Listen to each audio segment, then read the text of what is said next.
that things got weird a few years ago? That the world makes less and less sense with every year that goes by? Why did protesters in England, where the police are not armed, shout "hands up, don't shoot" at cops who don't carry guns? Isn't it strange that within the blink of an eye, politicians suddenly became unable to explain what a woman is? A woman can have a penis. Nick, I don't think we can conduct this debate with, Sorry, have I offended you in some way? No, it's just... How is it that societies whose stated goal was a world in which all men are created equal became obsessed with dividing themselves along racial lines? Why do multinational corporations stick rainbow flags everywhere? Except in Saudi Arabia, obviously. Do you remember when everyone lost their shit because Donald Trump said, "We simply cannot allow people to pour into the United States undetected, undocumented, unchecked, and circumventing the line of people who are waiting patiently, diligently, and lawfully to become immigrants in this country"? You probably don't, because it wasn't President Trump that said it. It was President Obama. And no one lost their shit because up until 3 minutes ago, everyone, left and right, understood that countries need borders. And yet, here we are in 2023, where the definition of a woman is now controversial, people breaking into our country illegally is conflated with normal lawful immigration, and the weird obsession with race just won't go away. And what's strange about it is that if you talk to most people, no one wanted this. So how did it happen? And why did no one say anything? Around 2013-2014, social media platforms like Twitter and Facebook began to take off. Virtually overnight, the mainstream media began to publish article after article about racism, sexism, homophobia, transphobia, etc. And this didn't just happen in Britain and America. It happened in places as far and wide as Nigeria, Japan, Cuba, the Philippines, Qatar, and Brazil. The investor Charlie Munger, who's Warren Buffett's right-hand man, said, "Show me the incentives and I'll show you the outcome." What no one realized at the time is that social media rewards certain types of communication. And whatever you reward, you get more of. Social media rewards complaining, outrage, and victimhood. So it produces complaints, outrage porn, and victims. Why did no one say anything? Well, first of all, some people tried to. J.K. Rowling said something and went from celebrated author to demonized hate figure. Barry Weiss, a journalist at the New York Times, said something.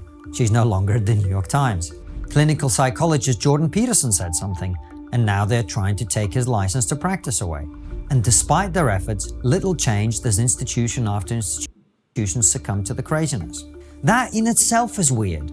I often found myself naively thinking that all it takes is one more brave, principled, and articulate individual to stand up and say something, and it would all be over. Instead, one after another, these people lost jobs, opportunities, and careers. It's no doubt that those individuals there stood up and took a stand and took and are still taking a tremendous amount of flack, incoming from all over the place. But there were so many others beside those three as well. I mean, as a group, let's talk about what happened with Brexit. What a shockwave that created within the intelligentsia. That was sort of like a wall that was forming against, sort of like a backlash against all of that.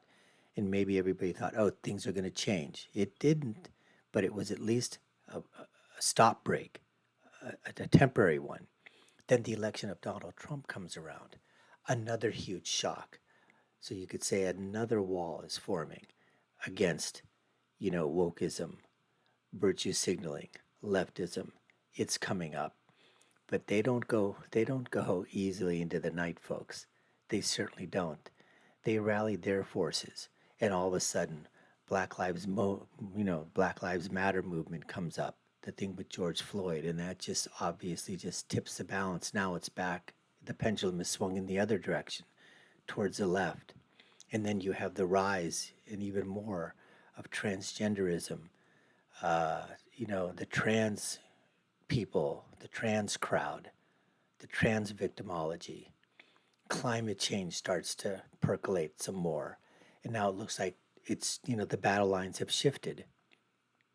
And then you get, like I said, Donald Trump is elected. And all this thing happens. And then slowly and slowly, the battle lines have been drawn, and it seems like, one side has more of a, they've got more force on their side, the other side is losing. But slowly and slowly, it seems that now the everyday person has come on board, as Kisin basically was talking about. Social media. Well, social media platforms can work on the conservative side as well, conservative talk radio. And there's so many people on that side that fought back, and there's so many victories that have occurred for us. Look at all the battles and the things that we won in terms of the trans issue in Tennessee, where the hospital was shut down, so they couldn't do, bottom and top surgeries. Look at what's happened, in just in all terms, like Roe v. Wade. That was a battle that was won from the conservative right. But then look what happened election-wise. This pendulum swung back a little bit, to the left, because a lot of, that garnered a lot of energy on the opposite side. So, come and go. Look at the victories that we've had with parents saying, we don't want CRT being taught in our class. We don't want to have drag queen hour in our classrooms. We don't want to have sexualization of our children. So this battle is going to continue to go back and forth. But it really seems like right now that we're going on offense on the side that's basically battling these woke ideas, these cultist ideas. And I really feel that the battle lines are shifting and are now going really in our favor. Anyways, let's continue with Konstantin. Dared to suggest that puberty blockers are a bad idea. The BBC responded by removing her work from their radio lineup. This is despite the fact that the Tavistock clinic, which administered these puberty blockers, was shut down after the Cass review raised serious concerns about giving these drugs to children. And despite the fact that most people in both Britain and America do not support puberty blockers, gender reassignment surgery, the inclusion of trans women in women's sports, and so on. In other words, prominent, respected, and successful people who speak the truth are punished for saying what most of their fellow citizens believe. Does that make any sense to you? To anyone? So what's going on? People will often use clever sounding phrases like institutional capture to explain it. But what does that mean exactly? The BBC wasn't physically overrun by a barbarian horde, and I can tell you from personal experience that not everyone at these institutions agrees with what's happening. I once took part in a debate on the BBC in preparation for which I had a call with the producer. In the conversation, she told me how alarmed she herself was by what was going on, but she refused to speak up for herself. Part of this is groupthink, which is when people agree to go along with something because they prioritize harmony within the group over making the right decision. They keep quiet because they know the majority disagree with them and they don't want to be the black sheep of the group. But a related and even more interesting phenomenon is the Abilene paradox. The term was introduced by management expert Jeremy Harvey in the 1970s. It's based on a story he used to tell about a family which is sitting around comfortably playing dominoes in the heat when one of them suggests taking a long trip to Abilene, Texas for dinner. Thinking that's what everyone wants, the individual family members all agree to go. It is only when they return from a hot, dusty, unpleasant trip that they gradually realize that none of them actually wanted to go. They went along not because they were in the minority, but because they all thought they were in the minority. They didn't have the courage but we of are their not convictions. in the minority. Those of us who believe that children can't consent to serious medical interventions, the rational debate is better than name-calling, that countries need borders, that freedom of expression is better than censorship, we're in the majority. That's why we need the J.K. Rowlings, Barry Weisses, and Jordan Petersons of the world. They shatter the illusion of consensus and give us a fighting chance against the tyranny of the minority. And this is why the way to end cancel culture is to embrace the cancelled, to make sure that people who speak are rewarded for it, and to encourage others to say enough. Well, as I said before, I really think that we on the conservative side are really starting to marshal our forces. And this is going to be a battle, folks. We're going to have some wins. We're going to have some losses. But in the end, I truly believe that down the line, our children, our grandchildren are going to look back and they're going to say to our children, our grandchildren are going to look at our children and go, Mom, Dad, you guys really thought that women could compete and men could compete with women's sports? You really thought it was okay for someone to just wake up and say that they're a woman or they're a man or they're something else, and you really were saying that they're more than two genders?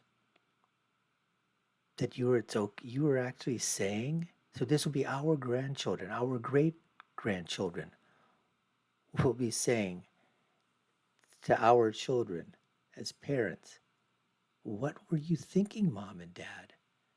Did you say anything? Did you believe all this stuff? Did you stay silent? I really, truly, in my heart of hearts, believe that that's what's going to happen.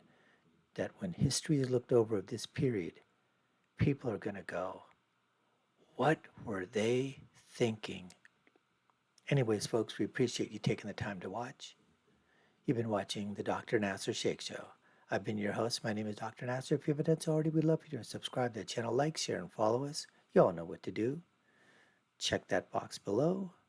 Check out our videos above. Put your comments down. Love to hear from you. And I'll leave you with my final thought, which is, when you're right, you're right. And when you're left, you're wrong. Until next time, folks, take care and stay safe.